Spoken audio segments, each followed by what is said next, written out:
నమస్తే. ఇన్నాళ్ళు నన్ను సపోర్ట్ చేస్తూ, ఎంకరేజ్ చేస్తూ మీ ప్రేమని నాకు అందిస్తున్న ప్రతి ఒక్కరికి కృతజ్ఞతలు. అలాగే ఈ వీడియో కూడా ఖచ్చితంగా మీకు ఉపయోగపడుతుంది. లైక్, షేర్ అండ్ సబ్స్క్రైబ్ చేసి మీ సపోర్ట్‌ని నాకు అందించండి. అలాగే ఈ వీడియో పట్ల మీకున్న అభిప్రాయాన్ని కామెంట్ సెక్షన్‌లో కామెంట్ చేసి తెలియజేయండి. ఇప్పుడు వీడియోని చూద్దాం.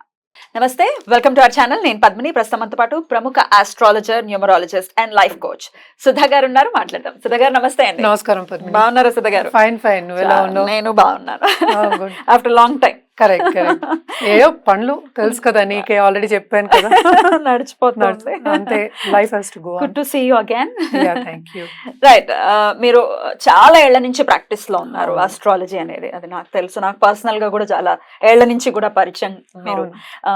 సో రాశి వైజ్ మనం ఒకసారి చూసుకుంటే చాలా మంది రాశి ప్రకారమే చూసుకుంటూ ఉంటారు. వాళ్ళ అంటే లగ్నం మేజర్ రోల్ ని ప్లే చేసినప్పటికీ చాలా మందికి తెలియదు. కానీ రాశి ఓకే, నక్షత్రం ప్రకారం కూడా రాశి ఉంటుంది కాబట్టి ఆబ్వియస్ గా మరి రాశి వైజ్ చూసుకుంటే ఏ రాశి వాళ్ళు ఏమేమి పరిహారాలు చేసుకోవాలి for the better well being అనుకోవచ్చు, లేకపోతే ఒక పీస్ఫుల్ లైఫ్ ని లీడ్ చేయడానికి అనుకోవచ్చు. అలాగే జమ్ స్టోన్స్ నాకైతే చాలా చాలా పర్సనల్ గా నేను చాలా నమ్ముతాను. మన దగ్గర జెమాలజిస్ట్ కూడా ఉన్నారు, సర్టిఫైడ్ జెమాలజిస్ట్ ఉన్నారు. బ్యూటిఫుల్. అయితే మరి ఆ జమ్స్ కి గురించి కూడా మీరు వివరంగా ఒకసారి చెప్పండి సుధా గారు. మరి రాశి వైజ్ మాట్లాడుకుందాం. తప్పక రాశి వైజ్ వెళ్దాం, ఎందుకంటే వాళ్ళకి కూడా అర్థం అవుతుంది, ప్రేక్షకులకు అర్థం అవ్వాలి కదా. తప్పకుండా. సో వాళ్ళ నక్షత్రాలు తెలుస్తాయి కదా. సో చాలా మందికి ఏంటంటే బర్త్ స్టోన్, సో దాన్ని బట్టి కాకుండా మనం డిఫరెంట్ గా చూస్తాము. బట్ మాట్లాడుకోవడం ఎందుకంటే 12 రాశులే కనుక దాని గురించి మాట్లాడుకోవాలి. సుధా గారు, రాశి వైజ్ ఎలా ఏ రాశి వాళ్ళు ఏమేం జాగ్రత్తలు తీసుకోవాలి, ఎలాంటి రెమెడీస్ ప్రత్యేకించి పాటించాలి, అలాగే ఎట్లాంటి జెమ్ స్టోన్స్ వేసుకోవాలి అనేది చాలా బ్యూటిఫుల్ గా ఎక్స్ప్లెయిన్ చేస్తున్నారు. సింహరాశి చాలా రాయల్ గా చెప్తూ ఉంటారు ఈ రాశి వాళ్ళని. సింహరాశి వాళ్ళు మాట చెప్తుంది, రాయల్టీ చెప్తుంది. సరే, ఓకే. సింహరాశి జాతకులు అసలు ఎలా ఉంటారు, ఎట్లాంటి జెమ్ స్టోన్స్ వేసుకోవాలి, ఎట్లాంటి పరిహారాలు చేసుకోవాలి, ఒకసారి మీ ద్వారా. తప్పక. సింహరాశికి అధిపతి మనకి తెలుసు సన్. సన్ అంటేనే అంటే బ్రైటెస్ట్ స్టార్. అంటే ఏంటి, సెంటర్ ఆఫ్ అట్రాక్షన్ అంటాం మనం. ట్రూ.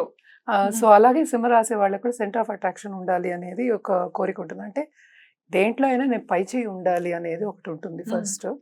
ఇంకోటి రెండోది మనం చూసామంటే పాలిటిక్స్ కూడా కారకుడు మనం సూర్యుడినే చెప్తూ ఉంటాం. అంటే ఏంటి, మనకి అధికారానికి కారకుడు మనం చెప్తూ ఉంటాం. సో మనం చూసామంటే చాలా పెద్ద పెద్ద ఎంఎన్సీస్లో టాప్ పొజిషన్స్లో ఉన్న వాళ్ళకి అందరికీ సన్ అనే అతను, అంటే సన్ ప్లానెట్ ఎగ్జాల్టెడ్ లేకపోతే మంచి పొజిషన్లో ఉండడం ఉంటూ ఉంటుంది.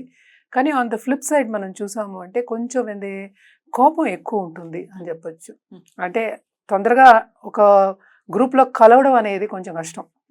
అంటే ఏంటి, నేను కలుస్తాను, నాది సింహరాశి అని చెప్పకుండా చెప్తున్నావా? అవ్వలేదు కానీ మింగిల్ అవ్వరా? తప్పక మింగిల్ అవుతారు, చక్కగా మాట్లాడతారు, తప్పక మింగిల్ అవుతాను. అలా కాదు, బట్ జనరల్ గా ఏంటంటే కొంచెం ఇంట్రోవర్టెడ్ పీపుల్ లా ఉంటారు అనేది చెప్పడం జరుగుతుంది అనమాట. ఎందుకంటే జనరల్ క్యారెక్టరిస్టిక్స్ మాట్లాడుకుంటాం. అండ్ అగైన్ మళ్ళా జాతక రీత్యా డిఫరెంట్ వస్తాయి, ఇంకా క్యారెక్టరిస్టిక్స్ అని యాడ్ అవుతూ ఉంటాయి. సో అది ఒక్కొక్క పీరియడ్ లో ఒక్కొక్కలా ఉండడం అనేది ఇప్పుడు కాదు, నేను ఎప్పటి నుంచి చూస్తూ వస్తున్నాను. జాతక రీత్యా కూడా అబ్జర్వ్ చేసినా కూడా ఎప్పుడు ఒకేలాగా ఒక మనిషి క్యారెక్టర్, బేసిక్ క్యారెక్టర్ అలాగే ఉంటుంది. అది ఎత్తు తగ్గులు అవ్వడం అనేది పీరియడ్ బట్టి మారుతూ ఉంటుంది, విచ్ నేను అబ్జర్వ్ చేసింది అదంతా. సో ఇవన్నీ జనరల్ క్యారెక్టరిస్టిక్స్ అన్నమాట. అలాగే పొలిటికల్ గా కూడా గ్రో అవ్వాలి, అధికారం చేయబట్టాలి, గవర్నమెంట్ తో ఎక్కువ ఇది ఉండాలి, టచ్ ఉండాలి. ఇవన్నీ మనం సింహరాశి వాళ్ళకి చెప్తూ ఉంటాము. అండ్ పై పొజిషన్కి రావాలి అనేది ఒక ఆతృత అనేది ఒకటి ఉంటూ ఉంటుంది అనమాట. అదొక కోరిక అనుకుంటా నేను. అలాగే నాకైతే నీకు తెలుసు, నాకు చదువు అంటే చాలా ఇంట్రెస్ట్, ఏదో ఒకటి చదువుతూనే ఉంటాను. సో ఇట్ కమ్స్ అగైన్, దాంట్లో ఉన్న నక్షత్రాలు బట్టి డిఫరెన్సెస్ వస్తూ ఉంటాయి. మనం ఎక్కువ ఎప్పుడైనా చెప్పేది ఈ రాశి వాళ్ళకి కెంపులు చెప్తాము. అది కూడా జనరల్ గా చెప్పేది ఏంటంటే 3 క్యారెట్స్ పైన అంటాము. Colour is very important. దీనికి కూడా రూబీస్ కూడా లైట్ కలర్ నుంచి మీడియం కలర్ వరకు చెప్తాం. నేను ఇందాక చెప్పినట్టు చాలా డార్క్ కలర్ అయితే ఇట్ బికమ్స్ బ్లాక్ అనమాట, అంటే బాగా నల్లగా కనిపిస్తూ ఉంటుంది. సో మనం ఎప్పటికైనా 3 C's నేను చెప్తూ ఉంటాను, కలర్, కట్, క్లారిటీ. ఆ క్లారిటీ అనేది కరెక్ట్గా ఉండాలి, ఎందుకంటే light has to pass through. ఎందుకు మనం వేసుకుంటాం, మనం వేసుకున్న ఒక ఉంగరం కానీ లేకపోతే ఒక లాకెట్ కానీ ఎలా ఉంటుంది, అది వెనకాతల గ్యాప్ ఉంటుంది. అంటే ఏంటి, ఒంటి మీద టచ్ అవ్వాలి అని చెప్తూ ఉంటాం. సో టచ్ అవ్వాలి అంటే అది క్లారిటీ ఏంటి, అక్కడ లైట్ ఎనర్జీ అనేది మనకు వస్తుంది.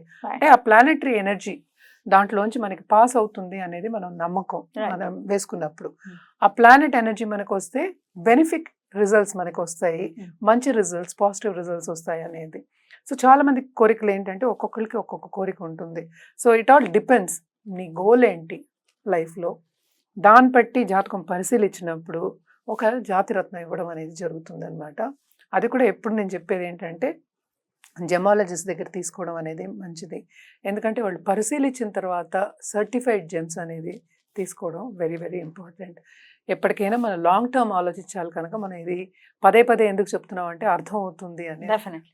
ఎందుకంటే లాంగ్ టర్మ్ ఆలోచించాలి. ఇవాళ వేసుకున్నాం రేపు తీసేసాం అని ఉండకూడదు కదా.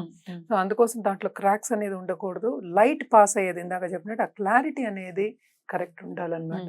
ఒక్కొక్కసారి ఏమవుతుందంటే లోపల క్రాక్స్ ఉన్నవి కూడా వస్తూ ఉంటాయి. మా ఇంట్లో కూడా వేసుకునేవాళ్ళు యాక్చువల్గా కెంపులు వేసుకునేవాళ్ళు. కానీ ఏంటంటే అది కొంతమందికి సూట్ కాదు యాక్చువల్గాను. సూట్ అవ్వదా? అందరికి సూట్ అవ్వదు అది. సో అంతే కదా, సన్ ని రిలేట్ చేస్తూ కదా. రిలేట్ చేస్తూ అండ్ ఆల్సో దశా విశేషాలు రావాలి, లేకపోతే సన్ పొజిషన్ బాగుండాలి, లేకపోతే ఇంకోట ఏదో కనిపిస్తూ ఉంటుంది మనకి జాతకంలో. దాన్ని బట్టి మనం చెప్పడం అనేది జరుగుతుంది. మనం ఎక్కువ గోల్డ్ లోనే చెప్తాం, అది రింగ్ ఫింగర్ కి వేసుకోమని చెప్తాం ఎక్కువ. అది జనరల్ గా అయితే మనం రైట్ హ్యాండే చెప్తాం, ఎందుకంటే అదే బ్రైటర్ స్టార్, అదే అంటే అలా వెలగాలి అని అనుకునే ఒక రాశి కనుక తప్పక వాళ్ళకి ఏంటంటే ఉన్నత స్థాయికి రావాలని మన దగ్గరికి వస్తారు. వాళ్ళకి కరెక్ట్ అయిన స్టోన్ ఇవ్వడం మన బాధ్యత, అంతే కదా.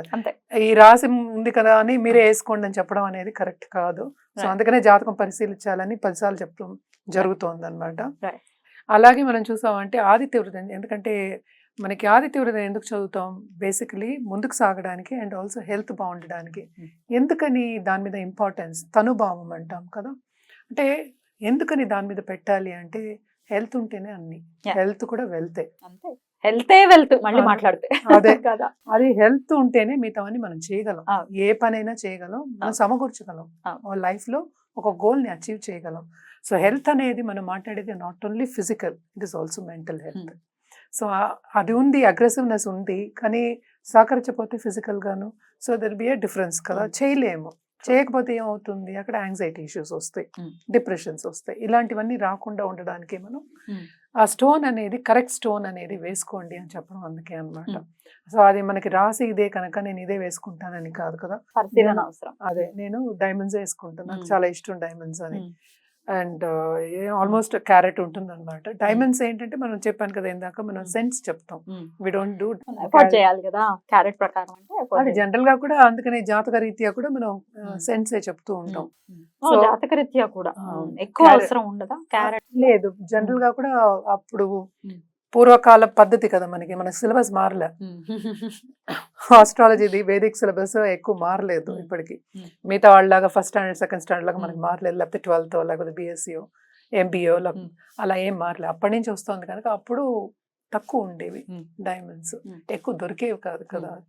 అండ్ ఆల్సో చాలా ఖరీదుగా ఉండేది, అందరూ అఫోర్డ్ చేయలేకపోతే. అందుకోసం అని సెన్సే చెప్పేవాళ్ళు. అండ్ యూజువల్ గా 20 cents పైనే మనం చెప్తూ ఉంటాం డైమండ్స్ కి అయితే. ఈ కెంపుకైతే క్యారెట్స్ 3 carats చెప్పాను కదా, 3+ carats చెప్తాం. లైట్ పింక్ కలర్ నుంచి కొంచెం డార్క్ పింక్, రూబీ కలర్ అనేది ఒక మనం చూస్తూ ఉంటాం, ఏమైనా నెట్లు వెతికిన రూబీ కలర్ అనేది డిఫరెంట్ గా ఉంటుంది.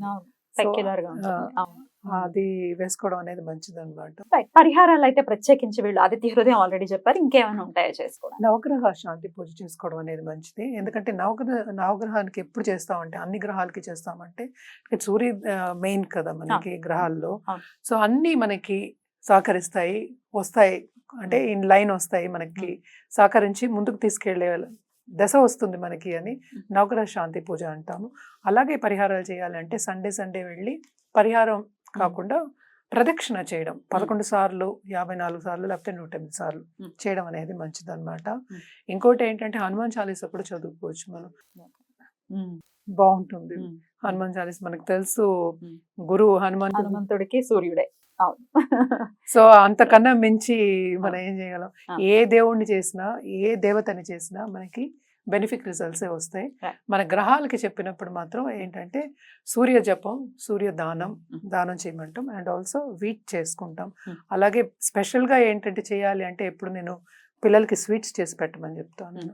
అంటే చిన్న పిల్లలకి బెల్లంతో పంచిపెట్టమని చెప్తూ ఉంటాను అనమాట. మన వాళ్ళందరూ అవే పండగలు బప్పాలకి ఇవే చేసుకునే వాళ్ళం మనం, బెల్లం నువ్వులు చక్కగా రెమెడీస్ అప్పుడే అయిపోయాయి. అవన్నీ అన్ని ఇప్పుడు అయిపోయి. చూడటం లేదు, పక్కన లేదు, లేదు. ఎవడు చూడ్డాలు లేదు. అది కాదు కొండం, అవి ఎలా ఉంటాయో తెలియదు, అవి కొండం, అవి పెట్టడం ఇట్లా. సో ఇవన్నీ ఏంటంటే ఆ పద్ధతిలో ఏమేమి సీజన్లో ఏమేమి వచ్చాయి ఆ పద్ధతులు, ప్లస్ ఏంటంటే ఈ గ్రహాలకి ఇవి చేయమని వాళ్ళు అసైన్ చేస్తున్నారు. ఇప్పుడు మ్యాథ్స్ లో మనం ఎలా అసైన్ చేస్తాం అలా అసైన్మెంట్సే కదా ఇది. సో అది చేస్తే మనకి హెల్త్ కి, అంటే ఫిజికల్ హెల్త్ ఫస్ట్ బాగుంటుంది, ఫిజికల్ హెల్త్ బాగుంటే మెంటల్ హెల్త్ బాగుంటుంది. ఒక పని చేయగలం, నలుగురిని ఏంటంటే మనం పైకి తీసుకురాగలం అనే ఒక ఉద్దేశం మీదే అది సనాతన ధర్మం అనేది పెట్టారనేది నా ఉద్దేశం అన్నమాట. ఖచ్చితంగా. రైట్ అండి, చాలా చక్కగా వివరించారు. ఇక నెక్స్ట్ ఎపిసోడ్ లో కన్యా రాశి గురించి మాట్లాడుకుందాం. థ్యాంక్ యూ అండి, నమస్తే.